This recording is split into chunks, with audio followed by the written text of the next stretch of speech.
अस्सलाम वालेकुम everyone, how are you all. उम्मीद है कि आप सब ठीक होंगे। So I am here with lecture number 12 for class 11th inter part 1 और हम लोग अपना चैप्टर नंबर 1 पे हैं, दैट इज़ बेसिक कॉन्सेप्ट्स। और कल हम लोगों ने बात की थी अबाउट स्टोशियोमेट्री और हम लोगों ने कहा था कि डिफरेंट, अगर हमें मैथ दिया हुआ है तो हम एक एलिमेंट का मैथ दिया हुआ है किसी सब्सटेंस का केमिकल रिएक्शन में, तो हम दूसरे सब्सटेंस का मैथ फाइंड आउट कर सकते हैं। इसी तरह मैथ मोल रिलेशनशिप थी या मोल मैथ रिलेशनशिप, इसी तरह मैथ वॉल्यूम रिलेशनशिप थी। आज हम लोग उसके बारे में एग्जांपल्स पढ़ेंगे ताकि हम थोड़ा सा और क्लियरली इसको अंडरस्टैंड कर सकें।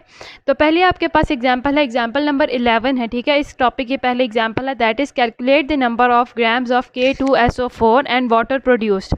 K2SO4 के नंबर ऑफ ग्राम्स उन्होंने हमें कहा है कि हम लोगों ने फाइंड आउट करने हैं और उसके अलावा वाटर के number of grams find out करने हैं। When 14 gram of KOH are reacted with excess of H2SO4, when KOH के 14 ग्राम, ठीक है, KOH का हमें उन्होंने दे दिया है 14 ग्राम, वो उसने रिएक्ट किया है H2SO4 एक्सेस सूरत में, जो H2SO4 था उसके साथ उसने रिएक्ट किया है। तो उन्होंने कहा है कि आप लोगों ने calculate the number of K2SO4 और H2O के जितने नंबर ऑफ ग्राम्स बने हैं रिएक्शन के बाद आपने उनको फाइंड आउट करना है। उसके अलावा उन्होंने कहा है also calculate the number of molecules of water produced, molecule of water कितने बने हैं उनका भी नंबर आपने फाइंड आउट करना है।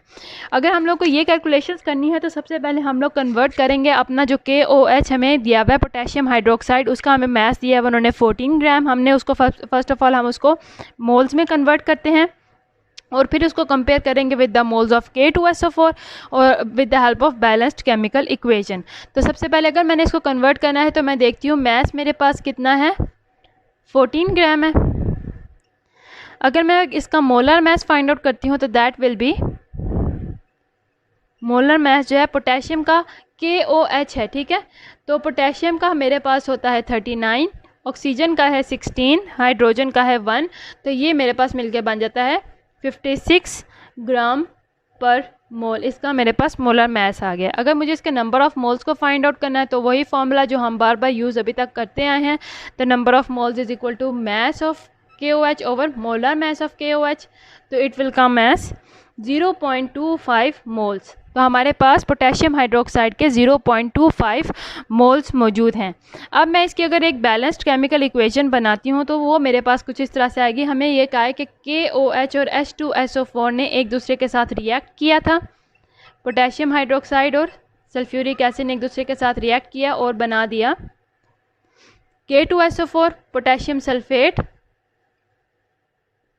और वाटर को, ठीक है।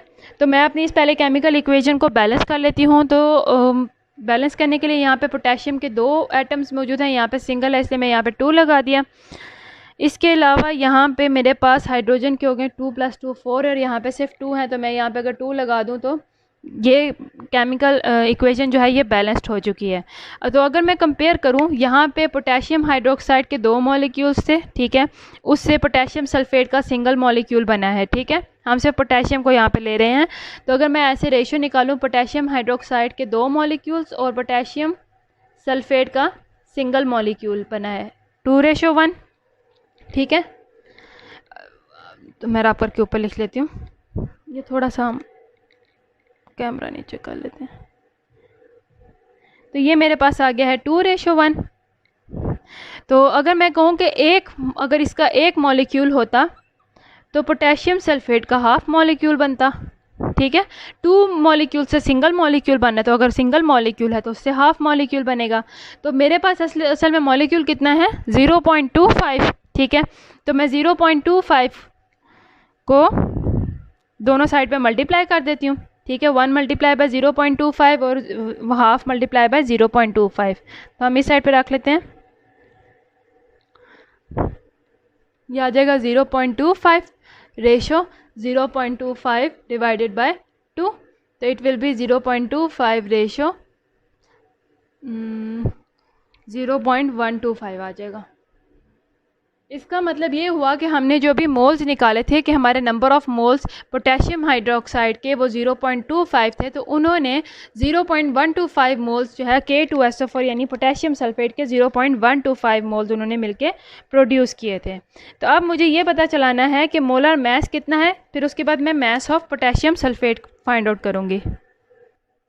हाँ, तो मेरे पास मोल्स आ गए हैं 0.12। मैं K2SO4 की अगर बात करती हूँ तो मेरे पास इसके मोल्स हैं 0.125 मोल्स। अब मैं इसका मोलर मास फाइंड आउट करती हूँ। तो मोलर मास को अगर मैं फाइंड आउट करूँ, पोटेशियम मेरे पास है 39, ठीक है। तो पोटेशियम के क्योंकि मेरे पास 2 यहाँ पे एटम्स मौजूद है, तो 39 को 2 से मल्टीप्लाई किया, प्लस सल्फ़र और ऑक्सीजन मिला के हमारे पास आ जाते हैं। मैंने इनको आपस में पहले ऐड किया तो 96 आ गए, ठीक है। अब इनको आपस में सॉल्व किया तो दैट विल बिकम कम एज 174 ग्राम पर मोल। तो मेरे पास उसके नंबर ऑफ़ मोल्स भी आ गए हैं और मेरे पास उसका मोलर मास भी आ गया। अब मुझे फाइंड आउट करना है मास ऑफ K2SO4। तो हमारे पास फॉर्मूला क्या था, number of moles is equal to mass over molar mass. मैं ये मोलर मास यहाँ पे डिवाइड हो रहा है, दूसरी साइड पे जाकर मल्टीप्लाई कर देते हैं इसको, इसलिए इस साइड पे मूव कर रहे हैं क्योंकि मुझे मास चाहिए था। तो मैं लिखूंगी mass is equal to number of moles multiply by molar mass. Number of moles हमारे पास है 0.125, मोलर मास हमारे पास आया 174 ग्राम पर मोल। तो इन दोनों को मल्टीप्लाई किया तो मेरे पास इसका मास निकल आया है 21.75 ग्राम, ठीक है। यहाँ तक क्लियर हो गया। मुझे इसका क्या मिल गया है, मास। मुझे पहली क्वेश्चन ये किया था उन्होंने कि calculate the number of grams of K2SO4। अब दूसरा उन्होंने कहा है कि वाटर को आपने देखना है कि वाटर कितना बनता है। अब मैं वही अगर केमिकल इक्वेशन देखूं तो केमिकल इक्वेशन अगर आप थोड़ा सा पीछे वीडियो को करके देखें तो हमारे पास 2 मॉलिक्यूल्स थे पोटेशियम हाइड्रोक्साइड के और प्रोडक्ट्स में 2 ही मॉलिक्यूल्स बने थे वाटर के, ठीक है। तो अब मैं वाटर के लिए वर्क करती हूँ यहाँ पे। यहाँ तक उम्मीद है आपको समझ आ गई होगी। जिस तरह मैंने पहले पोटेशियम के ऊपर किया है, ये पोटेशियम सल्फेट को फाइंड आउट करने के लिए पहले मैंने अभी मोल्स फाइंड आउट किए थे with the help of equation, फिर मैंने उसका मोलर मास फाइंड आउट किया, फिर मैंने उसका मास फाइंड आउट किया, तो हमारे पास आंसर आ गया। सिमिलर तरीके को मैं यूज़ करते हुए मैं वाटर का फाइंड आउट करती हूँ। तो अगर मैं इक्वेशन को देखती हुई चलूँ तो मैंने कहा है कि 2 ही मॉलिक्यूल्स पोटेशियम हाइड्रोक्साइड के थे रिएक्टेंट्स में और उससे 2 ही मॉलिक्यूल्स जो हैं वाटर के बने थे। अगर मैं इसके रेशियो निकालूं तो दैट विल बी 2:2। तो अगर 1 मोल है तो इससे 1 मोल बनेगा, और अगर 0.25 मोल पोटेशियम हाइड्रोक्साइड का था तो 0.25 मोल ही वाटर के बनेंगे, ठीक है। अब मैं क्या करती हूँ, मोलर मास फाइंड आउट करती हूँ वाटर का। मोल तो मुझे पता चल गया 0.25 है, मोल 0.25 आ गया। मोलर मास वाटर का क्या है, हाइड्रोजन का 1 प्लस हाइड्रोजन प्लस 16, तो वो मेरे पास आ जाता है 18 मोलर मास ऑफ वाटर। अब मैंने mass of water find out करना है, वही फॉर्मूला लगाऊंगी, number of moles is equal to mass over molar mass. तो मास को फाइंड आउट करना है तो वही करूंगी, mass is equal to number of moles मेरे पास कितने थे 0.25 मल्टीप्लाई बाय उसका मोलर मास कितना था 18। तो मैंने इसको मल्टीप्लाई कर दिया तो मेरे पास आ गया है 4.50 ग्राम, यानी कि 4.50 ग्राम हमारे पास वाटर प्रोड्यूस हुआ था, उसके ग्राम्स। अब मुझे फाइंड आउट करना है number of molecules of water. Number of molecules of water को वही है कि जितने मेरे पास नंबर ऑफ़ मोल्स होंगे मैं उनको मल्टीप्लाई कर दूंगी एवोगैड्रोस के नंबर से। मेरे पास वाटर के मोल्स थे 0.25, मुझे इसको एवोगैड्रोस के नंबर से मल्टीप्लाई करना तो मेरे पास आ जाएंगे इसके number of molecules of water, ठीक है। वही है ना कि एक मॉलिक्यूल एक मोल में एवोगैड्रोस के नंबर होते हैं, तो हमने वही जितने मोल होंगे उसके हिसाब से हमने उसके एवोगैड्रोस के नंबर से मल्टीप्लाई कर दूंगी तो मेरे पास आ जाएंगे number of molecules of water. ये हमारे पास फॉर्मूला है, number of moles multiply bye Avogadro's number.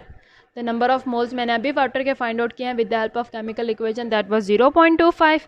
तो एवोगैड्रोस नंबर मेरे पास क्या है 6.02 इंटू 10 टू रेज पावर 23। मैंने दोनों का आपस में मल्टीप्लाई किया, मेरे पास वैल्यू आ गई 1.50 into 10 to raise power 23 molecules water के आ गए। तो ये हमारा फाइनल आंसर हो गया। हमें 3 चीज़ें पूछी गई थी, number of grams of potassium sulphate, number of grams of water and number of molecules of water, ये तीनों हमें मिल चुके हैं। अब now we are moving on to the next example, that is example number 12। तो अगर मैं बात करूँ एग्जांपल नंबर 12 की, तो वो हमसे कहते क्या है, आप ये इक्वेशन देखें, उसमें क्या है कि मैग्नीशियम जो मेटल है वो रिएक्ट करता है हाइड्रोक्लोरिक एसिड के साथ और हमें प्रोड्यूस मिलती है साथ में हाइड्रोजन गैस। तो what is the minimum volume of HCl solution, हमें कहा है कि इसकी मिनिमम कितनी वॉल्यूम होनी चाहिए HCl के सॉल्यूशन की 27% ये वेट के हिसाब से, ठीक है। उसका वेट दे दिया 27% वेट, परसेंट बाय वेट है। रिक्वायर्ड टू प्रोड्यूस, वो कहते हैं हमें हमारे पास इसकी कितनी वॉल्यूम हो कि हमारे पास 12.1 ग्राम ऑफ हाइड्रोजन प्रोड्यूस हो। तो डेंसिटी भी उन्होंने सोल्यूशन की दे दी है, HCl is 1.14 gram per centimetre cube.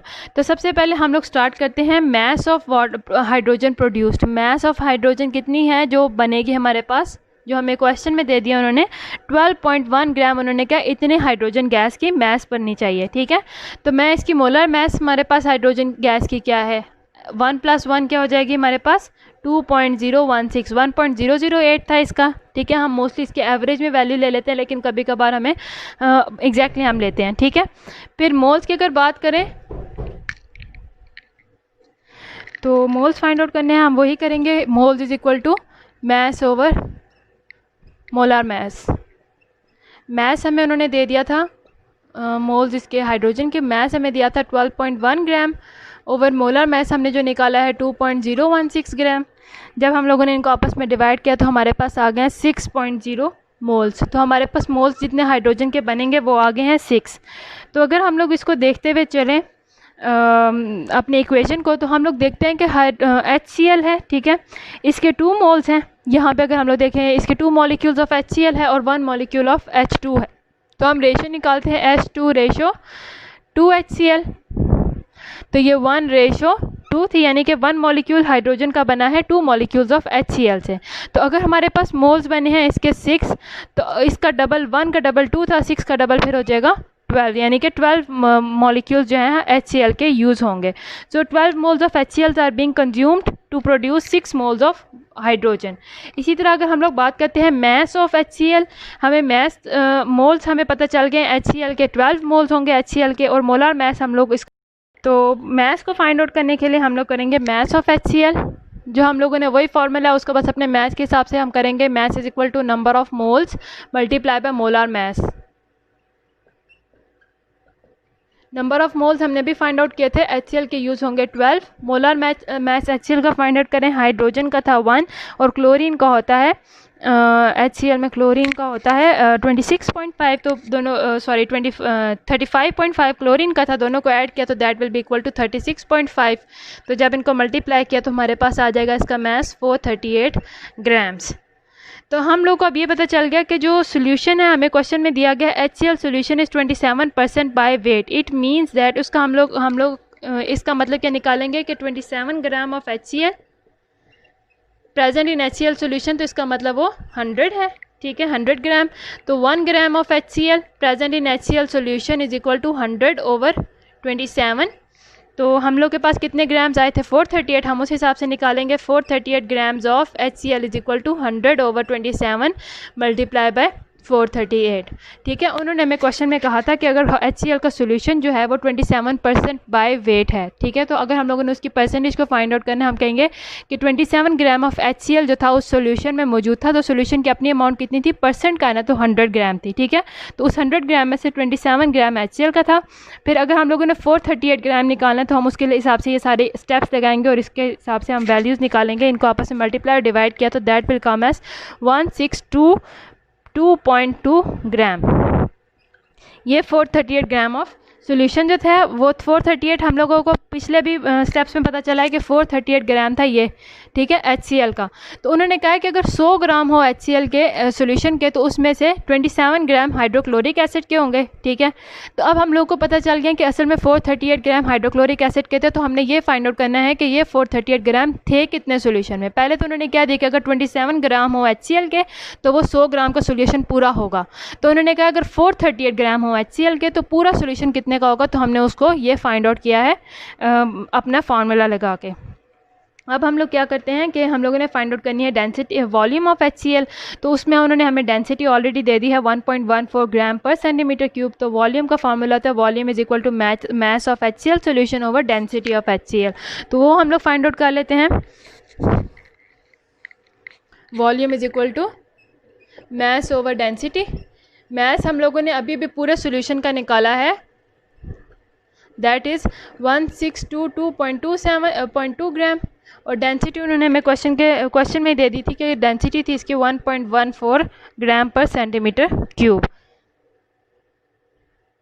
तो जब मैंने इनको आपस में डिवाइड किया तो इसका वॉल्यूम बना है 1423, नज़र आ रहा है आप लोग को, 1423 ग्राम। ग्राम कैंसिल होगा, सेंटीमीटर क्यूब ऊपर चला गया तो इसका वॉल्यूम हमारे पास आ गया 1423 सेंटीमीटर क्यूब, या इसका वॉल्यूम आ गया।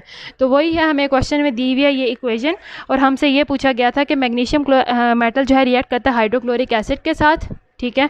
और what is the minimum volume of HCl solution, पहले तो हमें ये पता होना चाहिए HCl कितना होगा कि हमें हाइड्रोजन मिलेगा, ठीक है। तो वही हम लोगों ने फाइंड आउट किया, पहले मोल्स ऑफ HCl, फिर हमने उसका mass of HCl find out कर लिया, दैट इज़ 438 ग्राम होगा, तो हमें उतना सोल्यूशन मिलेगा।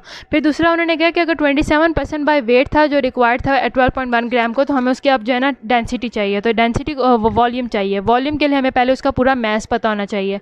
तो हमें उन्होंने क्वेश्चन में कहा था कि 27 ग्राम जो है HCl पूरे सोल्यूशन में मौजूद है, तो पूरा सोल्यूशन उन्होंने परसेंट के हिसाब से हमें कहा था 100 ग्राम है, ठीक है। हम परसेंटेज के हिसाब से बात करें कि उन्होंने कहा था 27% of HCl is present in solution. इसका मतलब ये हुआ, इससे हम ये अंदाज़ा लगाते हैं कि 27 ग्राम ऑफ HCl मौजूद था 100 ग्राम पूरे सोल्यूशन में।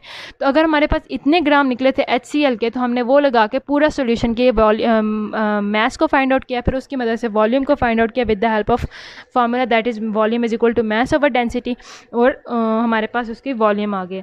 इस तरह हमारे आज के ये दो न्यूमेरिकल सॉल्व हुए हैं। कल इंशाल्लाह हम लोग बात करते हैं लिमिटिंग रिएक्टेंट के बारे में, और उसके बाद फिर यील्ड के बारे में, और फिर हमारा चैप्टर फिनिश हो जाएगा।